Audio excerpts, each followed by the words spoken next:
میں ایک چھوٹا سا واقعہ آپ سے شیئر کرنا چاہوں گا۔ اتفاق سے ایک ساتھی آیا، کہتا جی میں امریکہ سے آیا ہوں، اور اس کے بقول کہ میں اپنے آپ کو بڑا اسلام کا چیمپئن سمجھتا تھا، چونکہ ظاہر کافر ملک میں ہوں تو میں سمجھتا تھا بڑا چیمپئن ہوں۔ 4 گورے آئے اور آگے کہتے ہیں تم کیا کر رہے ہو، کبھی نیچے جاتے ہو کبھی اوپر ہوتے ہو۔ نماز پڑھ رہے تھے۔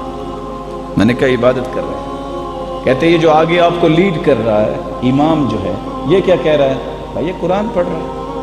کہا آپ کو پتہ ہے یہ کیا پڑھ رہا ہے؟ کہتے ہیں قرآن پڑھ رہا ہے۔ کہا پتہ ہے یہ اس قرآن کا معنی کیا ہے؟ کہتا ہے نہیں۔ تو کیسے لوگ ہو، تمہیں عبادت رب کی کرتے ہو، تمہیں یہ بھی پتہ نہیں کہ رب سے کہتے کیا ہو؟ تو میں نے خیر اس کو کہا اچھا ایسا کرو، میں آپ کو امام سے ملاتا ہوں۔ دیکھا آج نہیں کل ہم آئیں گے۔ دوبارہ آئے، ان سے ملے۔ آپ لیڈ کرتے ہیں لوگوں کو؟ جی ہاں۔ کیا پڑھتے ہیں؟ کہتے ہیں قرآن۔ کہتے ہیں قرآن میں کیا ہے؟ کہتے ہیں جی معنی تو نہیں آتا۔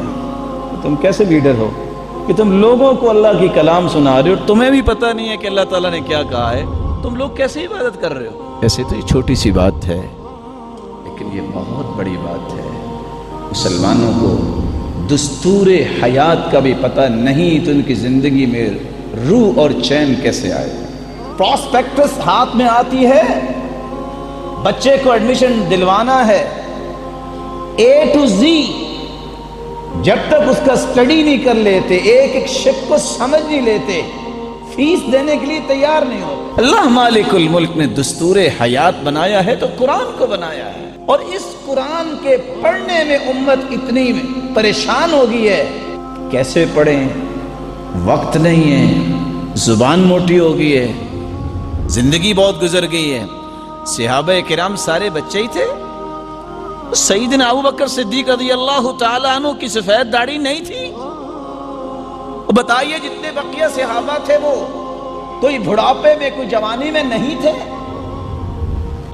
سعادت مند ہیں وہ لوگ جنہوں نے اپنی زندگی کا سفر شروع کیا تو علم کی پٹری پہ شروع کیا۔ سعادت مند ہیں وہ لوگ جن کو اللہ نے توفیق دی کہ وہ لوگ اسلام کی فہم کو حاصل کرنے کے لیے اپنے اوقات کو نکالتے ہیں۔